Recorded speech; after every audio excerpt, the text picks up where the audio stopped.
So the Ankh talks about the same thing as the snake science.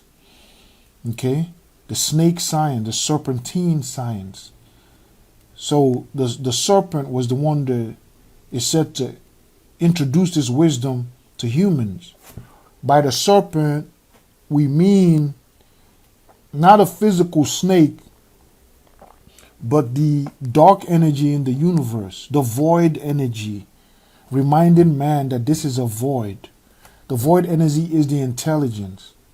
So it's represented by a snake or spiral. And this is a spiral, the dark spiral that creates light. The spinning of this spiral is what creates the friction that we call light.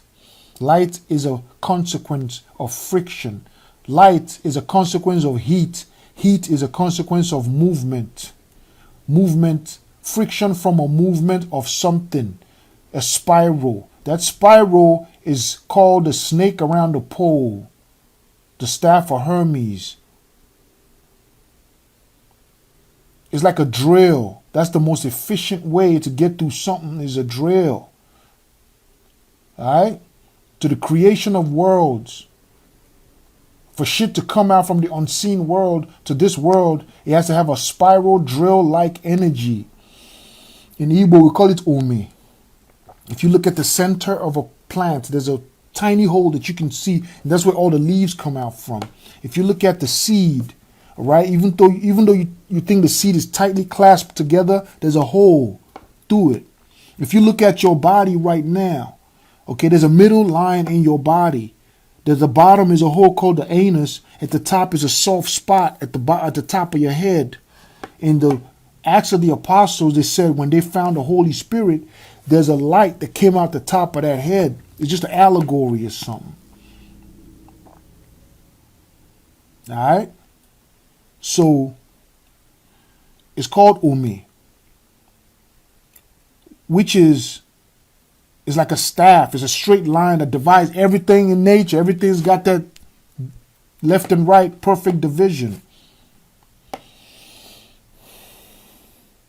That space in the middle, there's a void in everything.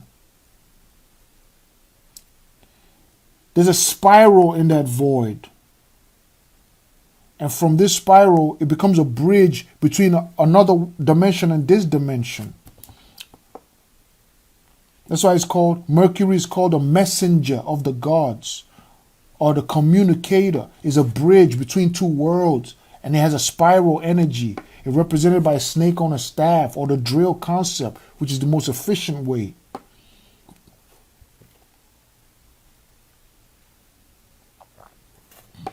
All right.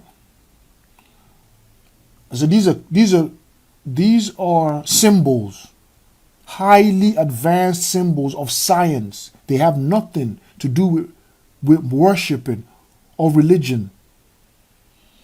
They have everything to do with the highest form of science imaginable, which has to do with your existence. Okay? And the Ankh, when you see the Egyptians carrying the Ankh, it does not mean your ovaries and your eggs and shit. That is just not right. It's much more advanced than that.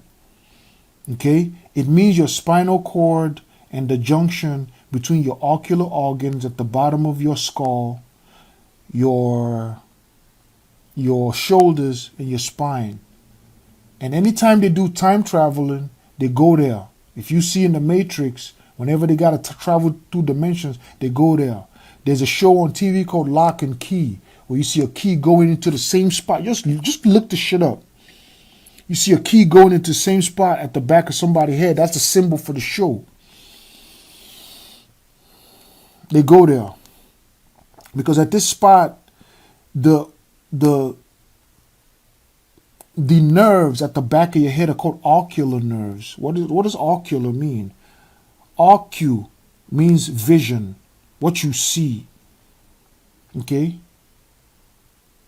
Your ocular senses, or your eyes, that's what the eyes are called, is ocular. So the nerves that control your eyes at the back of your head, at your neck. Right there, you go down, where it meets your spine and your shoulders, there's a part there that takes only 5 pounds of pressure to break. It's the most vulnerable part of your body. Okay?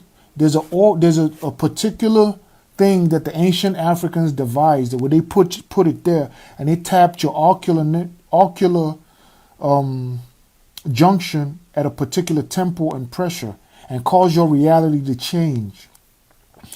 So once it tapped you at that pressure, you would pass out. But when you woke up, you wake up in a different world with a different body. And it'll be like a real dream. And these are stages of initiation.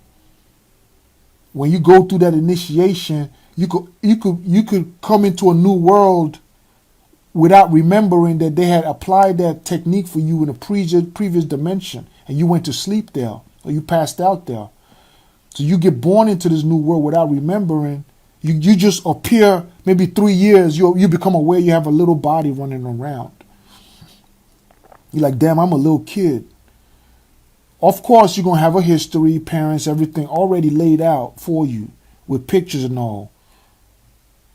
But remember in the Inception movie, Leonardo what's that nigga name? Was telling the lady, he was like, in a dream, you never remember when the dream starts. That's how you know it's a dream. In the world, you never remember how you came to this world. DiCaprio, yeah, Leonardo DiCaprio. In the world, you never remember how you came to you just suddenly became aware that you're a kid. All right? So, yeah, exactly. So when they apply this pressure, you pass out in the world, but it'll introduce you based on the tempo, because different tempos of vibration have different worlds that you could, they can introduce you to realities. You're just trying to, is a part of Gnosis initiation to open you up to the real nature of existence. That's the whole point of initiations. Yeah, they tell you all these things in plain sight.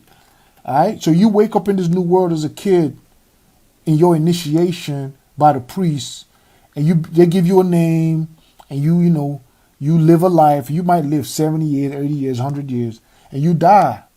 When you die, you wake back up in your chamber of initiation. It's probably only 7 hours going by. You're completely disoriented. They bring you back to who you were and tell you, okay, blah, blah, blah. This what happened. You came here for initiation. We gave you this technique. And you see that you lived a whole life over there. Is that real? You'd be like, no. Well, do you think this is real? You'd be like, no. All right, here's the Ankh. Hold it. You initiate it. So whenever you see them holding these Ankhs, it's the people that have gone through this procedure. You see that in the Matrix movie. When they plug him in, the first time they plug Neo in, he threw up in the shit. And Morpheus is telling him, like, yo, everything here, we could load a program, we could do whatever the fuck we want in this bitch. But he's like, you mean, he was touching the TV and the couch. He's like, you mean this is not real? Neo's like, Morpheus like, what is real? If you're talking about real, is electrical signals in your spine. He's like, if you go to a dream and you never woke up, how would you differentiate the real world and the dream world? This is Gnosis. All right?